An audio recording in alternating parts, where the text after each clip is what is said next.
കർത്താവിനെ സ്നേഹിക്കപ്പെടുന്ന പ്രിയ സഹോദരങ്ങളെ, നിങ്ങൾക്കെല്ലാവർക്കും ക്രിസ്തുയേശുവിൻ്റെ ധന്യനാമത്തിൽ സ്നേഹവന്ദനം. ഈ നോമ്പ് കാലയളവിൽ, വിശേഷാൽ ഈസ്റ്ററിന് മുമ്പ് വരുന്ന രണ്ടാമത്തെ ഞായറാഴ്ച, നമ്മുടെ ചിന്തയ്ക്ക് വേണ്ടി ദക്ഷിണേന്ത്യ സഭ കൈമാറിയിട്ടുള്ള വിഷയം എന്ന് പറയുന്നത് കുരിശ് കൃപയുടെ ആവിഷ്കാരം എന്നതാണ്. അതിന് പശ്ചാത്തലം ഒരുക്കുന്ന വേദഭാഗങ്ങൾ നാം വായിച്ചു കേട്ടു. ക്രൂശിന് എന്നും ശക്തിയുള്ള ചില സന്ദേശങ്ങൾ നമുക്ക് പങ്കുവെക്കുവാനുണ്ട്. ക്രിസ്തുഅബ്ദ കാലഘട്ടത്തിന് മുമ്പ് ക്രൂശ് ശക്തമായ ശിക്ഷയെ പ്രതിനിധീകരിക്കുന്ന ഒന്നായിരുന്നു. കുറ്റവാളികളെ ക്രൂശിൽ കെട്ടിത്തൂക്കി കൊല്ലുന്നൊരു രീതി അന്ന് നിലവിലുണ്ടായിരുന്നു. ക്രിസ്തുവിനെ അപ്രകാരം ക്രൂശിച്ചതിന് ശേഷമാണ് ക്രിസ്തുവിലുള്ള രക്ഷയെ തിരിച്ചറിഞ്ഞ ലോകം ക്രൂശിനെ രക്ഷയുടെ അടയാളമായി, കൃപയുടെ അടയാളമായി ഏറ്റെടുക്കുന്നതിനിടയായിട്ട് തീർന്നത്. ക്രൂശ് രക്ഷയെ ഉദ്ഘോഷിക്കുന്ന ദൈവത്തിൻ്റെ കൃപയെ പ്രഖ്യാപിക്കുന്നു. അതുകൊണ്ട് ഇന്നത്തെ ചിന്ത എന്തുകൊണ്ടും ശക്തമായ ചില സന്ദേശങ്ങൾ നമുക്ക് കൈമാറുന്നു. നാം അത് മറന്നു പോകരുത്. ക്രൂശിന് എന്നും ശക്തമായ ചില സന്ദേശങ്ങൾ പങ്കുവെക്കുവാനുണ്ട്. ശക്തമായ ചില അർത്ഥം നമ്മെ ഓർമ്മപ്പെടുത്തുവാനായിട്ടുണ്ട് എന്ന് നാം മനസ്സിലാക്കണം. ഇന്നത്തെ കാലഘട്ടത്തെ ഓർമ്മപ്പെടുത്തുവാൻ ഒരു ചെറിയ കാര്യം നിങ്ങളോട് ഞാൻ സൂചിപ്പിക്കട്ടെ. ഞാൻ ഈ അടുത്ത കാലത്ത് സൂചിക്കുത്ത് എന്നൊരു കവിത വായിക്കുവാനിടയായി തീർന്നു. സൂചിക്കുത്ത് എന്നാണ് ആ കവിതയുടെ പേര്. അതിൽ തൻ്റെ ഗുരുവിനെ ഏറ്റവും നന്നായി സൽക്കരിക്കുന്ന ഒരു ശിഷ്യനെ കുറിച്ചാണ് പറയുന്നത്. ഗുരു തൻ്റെ ശിഷ്യൻ്റെ സൽക്കാരത്തിൽ സംപ്രീതനായി. നമുക്ക് ഊഹിക്കാം, ഒരു ഗുരു അല്ലെങ്കിൽ ഒരു ടീച്ചർ നമ്മുടെ വീട്ടിൽ വന്നാൽ ഒരു സ്റ്റുഡൻറ്റ് അല്ലെങ്കിൽ ശിഷ്യൻ എന്ന നിലയിൽ ഗുരുവിനെ ഏറ്റവും നന്നായി സൽക്കരിക്കാൻ നമ്മൾ പരിശ്രമിക്കും. നമുക്ക് നല്ല ഒരു പ്രശംസ അദ്ദേഹത്തിൽ നിന്ന് വേണം, അല്ലെങ്കിൽ അദ്ദേഹത്തിൽ നല്ലൊരു അനുഗ്രഹം ആവശ്യമാണ് എന്നുള്ളത് കൊണ്ട് തന്നെ അദ്ദേഹത്തെ നന്നായിട്ട് നാം സൽക്കരിക്കും. ഇതുപോലെ നന്നായി സൽക്കരിച്ച ശിഷ്യൻ്റെ കരങ്ങളിൽ ഒരു സൂചി കൊടുത്തിട്ട് ഗുരു പറഞ്ഞു, മകനെ, അടുത്ത ജന്മത്തിൽ കാണുമ്പോൾ നീ എനിക്കിത് തന്നാൽ മതി. അപ്പോൾ ഉടനെ ശിഷ്യൻ പറയുന്നത് എങ്ങനെയാണ്, അയ്യോ, ഈ സൂചി അടുത്ത ജന്മത്തിലേക്ക് സൂക്ഷിച്ചു വെക്കുവാൻ എനിക്കാവില്ല. ഒരു ക്രിസ്ത്യനെ സംബന്ധിച്ചിടത്തോളം പുനർജന്മത്തിൽ വിശ്വാസം അർപ്പിക്കുന്ന ഒരു പശ്ചാത്തലമല്ല നമുക്കുള്ളത്. നമ്മുടെ വിശ്വാസം നിത്യതയിലേക്കാണ് വിരൽ ചൂണ്ടുന്നത്. ഇഹത്തിലൊരു ജീവിതമുണ്ട്, പരത്തിലൊരു അവകാശമുണ്ട്. അതാണ് നമ്മുടെ വിശ്വാസം. ഇഹത്തിലൊരു ജീവിതമുണ്ട്. ക്രിസ്തുവിൻ്റെ ന്യായവിധി നാളിൽ നാം പരിശോധിക്കപ്പെടും, പ്രതിഫലത്തിന് അർഹതയുള്ളവരായിട്ട് മാറും. അത് ശിക്ഷയാണോ രക്ഷയാണോ എന്നുള്ളത് ഇവിടെ നമ്മുടെ ചെയ്തികൾ എങ്ങനെയായിരുന്നു എന്നതിനെ അപേക്ഷിച്ചായിരിക്കും ഉണ്ടായിരിക്കുക. അത് നമുക്കെല്ലാവർക്കും വ്യക്തതയുള്ളൊരു കാര്യമാണ്. മറ്റൊന്നുമല്ല സൂചിപ്പിക്കുവാൻ ഉദ്ദേശിക്കുന്നത്, ഒരു സൂചി, ഒരു ചെറിയ സൂചി ശിഷ്യൻ്റെ കരങ്ങളിൽ വെച്ചിട്ട് ഇത് എനിക്ക് നീ പിന്നീട് കാണുമ്പോൾ തിരിച്ചു തരണമെന്ന് പറഞ്ഞപ്പോൾ അതിനെനിക്ക് സാധിക്കില്ല എന്നാണ് ശിഷ്യൻ്റെ മറുപടി. കാരണം അങ്ങനെയാണ്, ഒരു സൂചി പോലും നമുക്ക് ഇവിടെ നിന്ന് കൊണ്ടുപോകുവാൻ കഴിയില്ല എന്നുള്ളതാണ് സന്ദേശം. അതാണ് ഒരു സൂചിക്കൂത്ത് എന്ന തലത്തിൽ ആഴമേറിയ ഒരു മുറിവ് ഉണ്ടാക്കുന്ന ഒരു കവിതയായിട്ട് മാറിയത്, ഒരു സൂചിക്കുത്ത്. ഇവിടെ നിന്ന് നമുക്ക് കൊണ്ടുപോകുവാൻ എന്ത് ആണ് കഴിയുക, അല്ലെ എന്താണ് കൊണ്ടുപോകുവാനാവുക? സുഹൃതങ്ങൾ, ചില ജീവിത നിലപാടുകൾ, ചില നമ്മുടെ ജീവിതത്തിൽ നാം സ്വരുക്കൂട്ടിയ ഒരുപാട് നന്മകൾ. ഇതാണ് പ്രതിഫലത്തിനും അവകാശത്തിനും നമ്മെ യോഗ്യരാക്കി തീർക്കുന്നത്.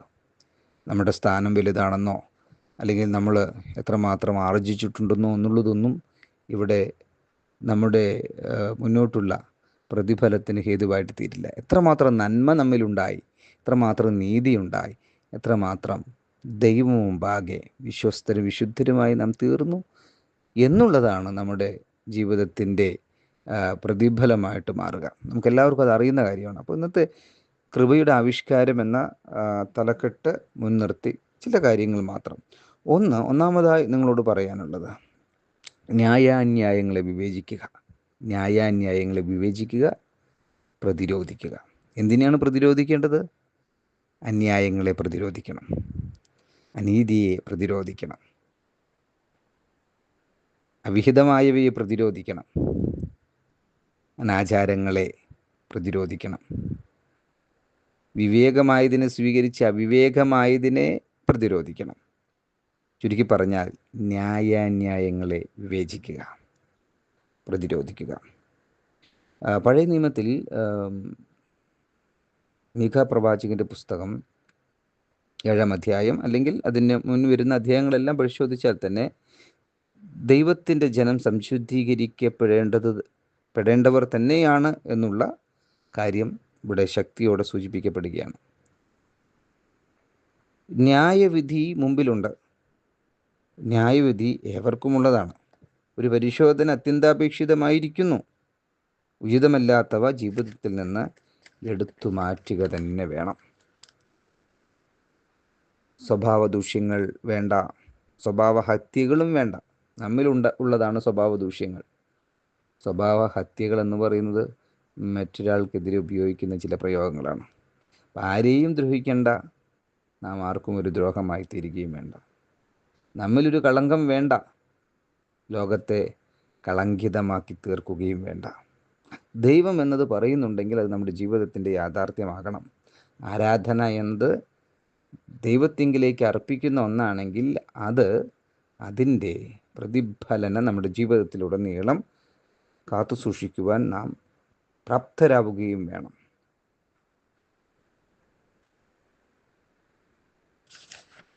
മീഖായുടെ പ്രവചനം 7-ാം അധ്യായത്തിൻ്റെ 18 പറയുന്നത് ദൈവം ദയാതൽപരൻ. 19-ാം വാക്യത്തിൽ പരമകാരുണികനാണവൻ. 20-ാമത്തെ വാക്യത്തിൽ വിശ്വസ്തനാണവൻ. പാപ വിമോചകൻ, പുത്രത്വം നൽകി നമ്മെ അനുഗ്രഹിക്കും. സ്തോത്രം. മീഖാ 7:20 പറയുന്നു, പുരാതന കാലം മുതൽ നീ ഞങ്ങളുടെ പിതാക്കന്മാരോട് സത്യം ചെയ്തിരിക്കുന്ന നിന്റെ വിശ്വസ്തത നീ യാക്കോബിനോടും നിന്റെ ദയ അബ്രഹാമിനോടും കാണിക്കും. അതുകൊണ്ട് ദൈവജനമേ, ഇതാണ് മീഖാ പ്രവാചകന്റെ ഭാഷ്യം. നിങ്ങളെവിടെ നിൽക്കുന്നു? യാഥാർത്ഥ്യങ്ങളിലേക്ക് വാ, വിശ്വസ്തതയിലേക്ക് വാ, വിശുദ്ധിയിലേക്ക് വാ, ആരാധനയിലേക്ക് വാ. ലോകം കളങ്കമുള്ളതാകാം. ഒരുപാട് തിന്മയുള്ള പശ്ചാത്തലത്തിൽ നാം ജീവിക്കുന്ന ഒരവസ്ഥ ഇവിടെ ഇപ്പോൾ ഉണ്ടായിരിക്കാം. എന്നാൽ വിവേചിക്കേണ്ടത് ആവശ്യമാണ്, വിവേചനം ആവശ്യമാണ്. നന്മയിലേക്ക് തിരിയാനും നന്നായിരിക്കാനും നമുക്ക് കഴിയണം. ഒന്നുകൂടി പറയട്ടെ, ന്യായാന്യായങ്ങളെ വിവേചിച്ച് ശരിയായ പ്രതിരോധം തിന്മയ്ക്കെതിരെ സൃഷ്ടിച്ച് നല്ലവരായിരിക്കുക. ഇതാണ് മീഖായുടെ പ്രവചനം. നല്ലവരായിരിക്കുക എന്ന് പറഞ്ഞാൽ മിക ശക്തമായി 6-ാമത്തെ അധ്യായത്തിൽ പ്രതിപാദിക്കുന്നുണ്ട്.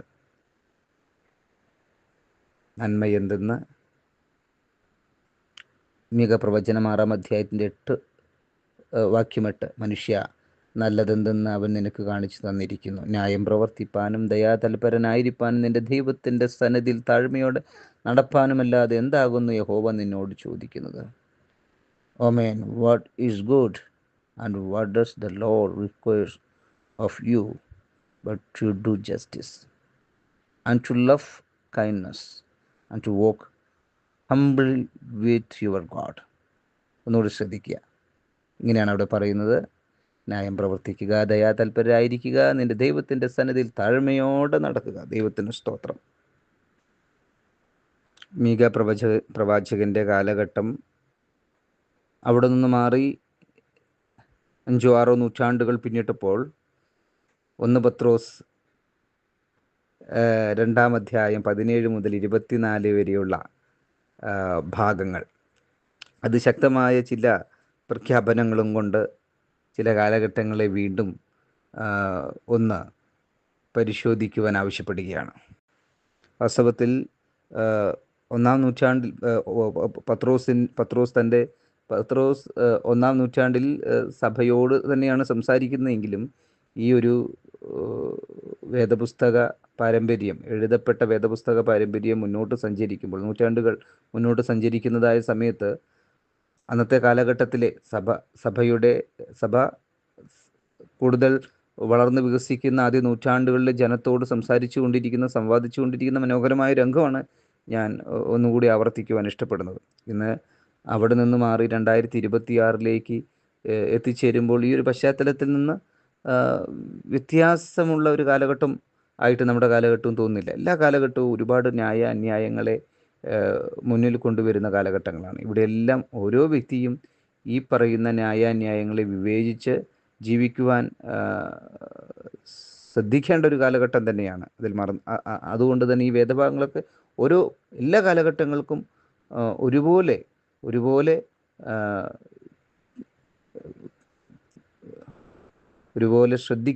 ശ്രദ്ധിക്കുവാൻ ചില ആഹ്വാനങ്ങൾ നൽകുകയാണ് എന്നതിൽ സംശയമില്ല. രണ്ടാമതായിട്ട് എനിക്ക് പറയാനായിട്ടുള്ളത് നന്മയെ ഉയർത്തുക. ഒന്നാമതായിട്ട് നമ്മൾ പറഞ്ഞത് എന്താണ്?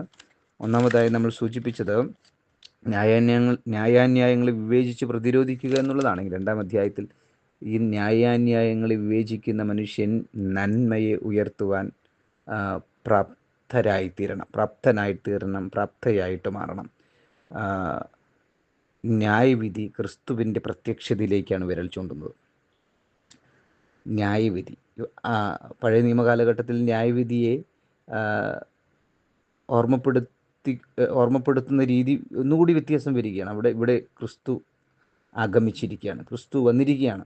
അപ്പോൾ ക്രിസ്തു വന്നു, ദൈവരാജ്യത്തിലേക്ക് ക്ഷണിച്ചു, രക്ഷയിലേക്കും കൃപയിലേക്കും നമ്മെ ആഹ്വാനം ചെയ്തു. എന്നാൽ ഇവിടെ ക്രിസ്തുവിൻ്റെ 2-ാമത്തെ വരവിനെയാണ് ഓർമ്മപ്പെടുത്തുന്നത്. 2-ാമത്തെ വരവ് ന്യായവിധി നാൾ നമ്മുടെ മുമ്പിലേക്ക് കൊണ്ടുവരുന്ന ഒരു മഹനീയമായ രംഗമാണ് ഇവിടെ വരച്ചു ചേർക്കുന്നത്. ജീവിതത്തിൽ ഒഴുകിപ്പോകാതിരിക്കണം, വഴുതി മാറാതിരിക്കണം. മഹത്തരമായൊരു വിളിയുണ്ട്, അവകാശമുണ്ട്, സ്വർഗീയമായ അവകാശമുണ്ട്. പരിശോധിക്കപ്പെടുമ്പോൾ പ്രശംസിക്കപ്പെടാനിടയായിട്ട് തീരണം. എന്താണ് പ്രശംസയായിട്ട് മാറേണ്ടത്? അവകാശമുണ്ട്, പദവിയുണ്ട്, പാരിതോഷികമുണ്ട്. അത് ഉറപ്പാക്കണം. ഇന്നത്തെ കാലഘട്ടത്തിലെ ആഹ്വാനം ഇതാണ്. എവിടെയാണ് നാം നിൽക്കുന്നത്? നന്മയെ ഉയർത്തുന്നൊരു ജീവിത രീതി നമുക്കുണ്ടോ? പരിശോധിക്കുക. നീതി എവിടെ? നിഷ്കളങ്കത എവിടെ? നിർമ്മലത എവിടെ? ജീവിതത്തിന് അവയ്ക്ക് സാംഗത്യം കൽപ്പിക്കുന്ന ഒരവസ്ഥ ഉണ്ടായിട്ടുണ്ടോ എന്ന് പരിശോധിക്കുക. അതൊരു ജീവിത പ്രക്രിയയായിട്ട് മാറണം, ജീവിത ഉപാസനയായിട്ട് തീരണം. നന്മ, അത് ഞാൻ നന്മയെ സ്നേഹിക്കുന്നു എന്ന് പറയുന്നതിലല്ല, നന്മയിൽ ആയിരിക്കുന്നു എന്ന് ഊറ്റം കൊള്ളുന്നതിലാണ് നമ്മുടെ ജീവിതം ഉണ്ടായിരിക്കേണ്ടത്. പറയുവാൻ എളുപ്പമാണ്, പ്രഖ്യാപിക്കുവാൻ എളുപ്പമാണ്. എന്നാൽ അതിൽ ആയിത്തീരുക എന്നത് എത്രമാത്രം ശ്രമകരമാണെന്ന് പരിശോധിക്കുക. ക്രിസ്തു അതാണ്. ക്രിസ്തു നന്മയാണ്, നീതിയാണ്. ക്രിസ്തു നിർമ്മലതയുടെ പര്യായമാണ്. ദോഷമായതും ദുഷ്ടയായതൊന്നും ക്രിസ്തുവിലില്ല.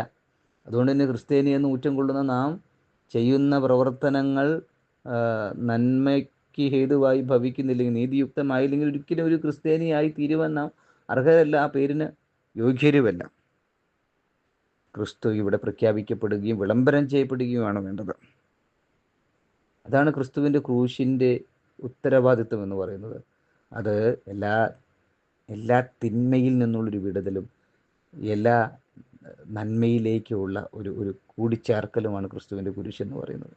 ആ യാത്രയാണ് ക്രിസ്തുവിന് കുരിശ് സമ്മാനിച്ചത്. അതുകൊണ്ട് കുരിശ് ഇന്ന് നമ്മിൽ അലങ്കാരമാകുന്നതും കുരിശ് ഇന്ന് നമ്മിൽ യാഥാർത്ഥ്യമായി മാറുന്നതും അങ്ങനെയാണ്.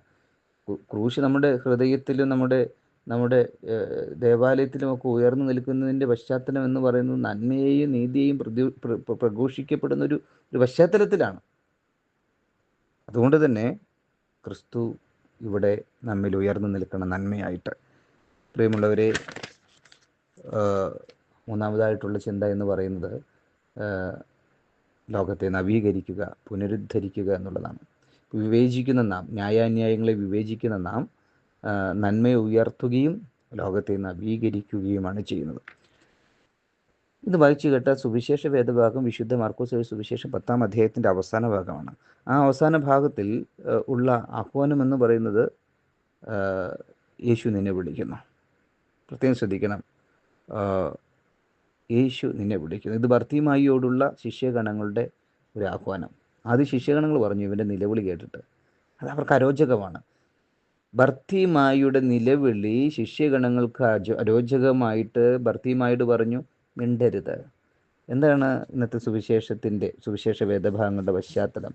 വിശുദ്ധ 10-ാം അധ്യായത്തിൻ്റെ, വിശുദ്ധ മാർക്കോസ് സുവിശേഷം 10-ാം അധ്യായത്തിൻ്റെ അവസാന ഭാഗം 46 മുതൽ 52 വരെയുള്ള ഭാഗം. അതായത് തീമായുടെ മകനായ ബർത്തിമായി എന്ന കുരുടനായ ഒരു ഭിക്ഷക്കാരൻ, അവൻ വഴിയരികെ ഇരിക്കുകയാണ്. യേശു പോകുന്നത് കണ്ട് അവൻ നിലവിളിക്കുന്നു. ശിഷ്യഗണങ്ങൾ അല്ലേ, അല്ലെങ്കിൽ പലരും മിണ്ടാതിരിപ്പാൻ അവനെ ശാസിച്ചിട്ടും എന്നാണ് പറയുന്നത്. മിണ്ടാതിരിക്കുവാൻ പലരും അവനെ ശാസിച്ചിട്ടും ദാവീദ് പുത്ര എന്നോട് കരുണ തോന്നണമേ എന്നവൻ ഏറ്റവും അധികം നിലവിളിച്ചു. യേശു നിന്നിട്ട് പറഞ്ഞു, അവനെ വിളിപ്പിൻ. അപ്പോൾ അവർ പറയുന്നത്, ധൈര്യപ്പെടുക, എഴുന്നേൽക്കുക, നിന്നെ വിളിക്കുന്നു, യേശു നിന്നെ വിളിക്കുന്നു. ഇതാണ് നമ്മുടെ ഒരു നാം വളരെ ഫോക്കസ് ചെയ്യേണ്ട ഒരു ഭാഗമാണത്. ഇന്ന് ലോകം മിണ്ടാതിരിക്കുന്നതിനും അവഗണിക്കുന്നതിനും പ്രാധാന്യം കൊടുക്കുകയാണ്. ലോകം അങ്ങനെയാണ്, മിണ്ടാതിരിക്കാൻ പറയും, അവഗണിക്കും. ഇന്നലെ യേശു പറഞ്ഞു, അവനെ വിളിപ്പിൻ. അത് തിരിച്ചറിയുവാൻ ഇന്ന് നമുക്ക് കഴിയണം. ഇന്നത്തെ സമൂഹം എന്ന് പറയുന്ന അവഗണനയുടെ, അതോടൊപ്പം തന്നെ മാറ്റി നിർത്തലിൻ്റെ ഒരു ലോകമാണ്. അതാണ് ഇന്നത്തെ ലോകത്തിൻ്റെ ഒരു വാസ്തവത്തിൽ അന്നത്തെ അതേ പരിച്ഛേദമാണെന്ന്. എന്താണോ പഴയ നിയമ കാലഘട്ടത്തിൽ സംഭവിച്ചത്, എന്നാണോ ആദിമ നൂറ്റാണ്ടിൽ സംഭവിച്ചത്, അത് തന്നെയാണ് ഇവിടെയും ഇന്നും സംഭവിക്കുന്നത്. അവഗണിക്കുക, മാറ്റി നിർത്തുക. ഇത് ഒരുപക്ഷെ നന്മ നഷ്ടപ്പെട്ട ഒരു സമൂഹം തന്നെയാണ്. മറ്റുള്ളവരെ ഭിക്ഷാന്തേഹിയായി മുദ്രകുത്തി മാറ്റി നിർത്തുന്ന ഒരു പശ്ചാത്തലമാണ്. മറ്റുള്ളവരെ നിരാലംബരാക്കി മാറ്റുന്ന ഒരു പശ്ചാത്തലമാണ്. മറ്റുള്ളവരുടെ നിലവിളിയോട് അവഗണനയോട് പെരുമാറുന്നൊരു കാലഘട്ടമാണ്. ഇന്നും അത് ആവർത്തിച്ചു കൊണ്ടിരിക്കുന്നു. നന്മ നഷ്ടപ്പെട്ട ഒരു സമൂഹം, മറ്റുള്ളവരെ അവഗണിക്കുന്നൊരു സമൂഹം, മറ്റുള്ളവരെ നിരാലംബരായി വിട്ടേച്ചു പോകുന്നൊരു സമൂഹം, മറ്റുള്ളവരുടെ നിസ്സഹായതയെ ഗണ്യമാക്കാത്ത ഒരു സമൂഹം. ഈ ഒരു സാമൂഹിക പ്രക്രിയ എന്നും ഉണ്ട്. ഒരു ക്രിസ്ത്യാനിത്വത്തിന് വില നൽകണമെങ്കിൽ അതിന് ശ്രമകരമായ ഒരു പ്രവർത്തനം കൂടെ കാഴ്ചവെക്കുവാൻ സാധ്യമായി തീരണം. ക്രൂശ് എന്ന് പറയുന്നത് നന്മയുടെ സഹയാത്രികർക്ക് ദൈവം അടയാളമായി നൽകിയ ഒരു പരിഭാവനമായ മുദ്രയാണ്. ക്രൂശിൻ്റെ മുദ്രണം നമ്മിൽ നിന്ന് നഷ്ടപ്പെട്ടു പോകരുത്. ഒരു ക്രിസ്ത്യാനിയായി തീരുമ്പോൾ അവൻ്റെ സ്നാപനം നൽകി നെറുകയിൽ ക്രൂശിൻ്റെ മുദ്രണം പതിപ്പിച്ച് ലോകത്തിലേക്ക് പറഞ്ഞു വിടുന്നതായ സമയത്ത് ക്രിസ്തുവിൻ്റെ നന്മയെ ജീവിതത്തിൻ്റെ ശ്രേഷ്ഠതയായി വിലയിരുത്തുന്ന ഒരു തലമുറയ്ക്ക് വേണ്ടിയുള്ള ആഹ്വാനം കൂടിയാണത്. അവിടെയാണ് ഞാനും നിങ്ങൾ ജീവിക്കേണ്ടതും വളരേണ്ടതും ഉയരേണ്ടതുമൊക്കെ. ഇന്ന് നമ്മുടെ ജീവിതം അർത്ഥങ്ങളിൽ നിന്ന് നിരർത്ഥകതയിലേക്കും നന്മയിൽ നിന്ന് തിന്മയിലേക്കും ചേർത്ത് പിടിക്കലിൽ നിന്ന് അവഗണനയിലേക്കുമാണ് മാറിയിട്ടുള്ളത്. ഇന്ന് ക്രിസ്തു എവിടെ നിൽക്കുന്നു? നമ്മിൽ നിന്ന് ബഹുദൂരം അകലെയാണോ? ക്രൂശ് നമ്മുടെ ജീവിതത്തിൻ്റെ കേന്ദ്രമായിട്ട് തീർന്നിട്ടുണ്ടോ? കേന്ദ്രസ്ഥാനത്ത് അത് പ്രതിഷ്ഠിക്കപ്പെട്ടിട്ടുണ്ടോ എന്നൊരു ചോദ്യമാണ്. Jesus plus cross is equal to ആണ് resurrection. Jesus plus cross is equal to resurrection. ഇന്ന് ക്രിസ്തുവില്ലാത്ത ക്രൂശില്ലാത്ത ക്രിസ്തു, അതാണ് നമുക്ക് കാണാൻ കഴിയുന്നത്. ക്രിസ്തുവും ക്രൂശും ഒരുമിക്കണം. എൻ്റെ ജീവിതത്തിൽ ക്രിസ്തുവിൻ്റെ കഷ്ടതകൾ ക്രൂശായിട്ട് കടന്നു വരണം. അപ്പോഴാണ് ക്രിസ്തു എന്നിലും ക്രൂശ് എന്നിലും ഒക്കെ നിലനിൽക്കുകയുള്ളൂ. ഇന്ന് എൻ്റെ കഷ്ടതകളിൽ ക്രൂശില്ല. ഇന്ന് എൻ്റെ കഷ്ടതകളിൽ ക്രിസ്തുവില്ല. അതാണ് എൻ്റെ എനിക്ക് കഷ്ടതകളുണ്ട്. അത് അവിടെ ക്രിസ്തുവിനെ എനിക്ക് കാണാൻ കഴിയുന്നില്ല. ഇന്ന് ക്രിസ്തു ഉണ്ടെന്ന് ഞാൻ പറയുമ്പോൾ തന്നെ അവിടെ ക്രൂശിൻ്റെ അനുഭവം എന്നിൽ ഇല്ലാതെ പോകുന്നു. എന്ന് വെച്ചാൽ സ്വാർത്ഥപരമായൊരു ജീവിതത്തിനുടമയായിട്ട് ഞാൻ മാറിയിരിക്കുകയാണ്. ക്രിസ്തുവും കുരിശും ഒരുമിക്കണം. എൻ്റെ ജീവിതത്തിൽ ക്രിസ്തു ഉണ്ടെന്ന് പറയുമ്പോൾ അവിടെ ക്രൂശിൻ്റെ കഷ്ടപ്പാടുകൾ ഉണ്ടായിരിക്കണം.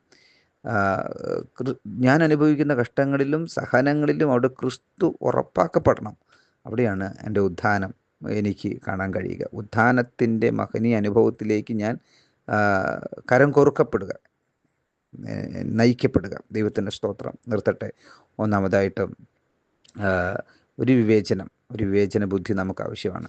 ആ വിവേചനം നമ്മെ ക്ഷണിക്കുന്നത് ന്യായാന്യായങ്ങളെ തിരിച്ചറിയുന്നതിലേക്കാണ്. ന്യായാന്യായങ്ങളെ വിവേചിക്കുക, തിന്മയെ പ്രതിരോധിക്കുക. നന്മയെ, രണ്ടാമതായി ഞാൻ പറഞ്ഞ നന്മയെ ഉയർത്തുക. മൂന്നാമതായിട്ട് പറയുവാൻ ശ്രമിച്ചത് ലോകത്തെ നവീകരിക്കുക. ഇന്നത്തെ പരിച്ഛേദം എന്ന് പറയുന്നത്, ഇന്നത്തെ അവസ്ഥ എന്ന് പറയുന്നത് ഭർത്തിമായിയെ പോലെ മറ്റുള്ളവരെ നിശബ്ദരാക്കുന്ന ഒരവസ്ഥയാണ്. അവിടെ നിന്ന് മാറി അവരെ ക്രിസ്തുവിലേക്ക് അനയിക്കുന്ന ഒരു നവീകരണത്തിൻ്റെ ഒരു തുടർച്ച നമ്മിൽ ആരംഭിക്കട്ടെ. ഈ നോമ്പ് കാലഘട്ടം അർത്ഥവത്തായി തീരട്ടെ. ഈസ്റ്റർ സുദിനത്തിലേക്കുള്ള ഒരു നല്ല ഒരുക്കം നമ്മുടെ ഹൃദയങ്ങളിൽ രൂപപ്പെടട്ടെ. സർവശക്തനായ ദൈവം നമ്മെ എല്ലാവരെയും അനുഗ്രഹിക്കട്ടെ. ആമേൻ.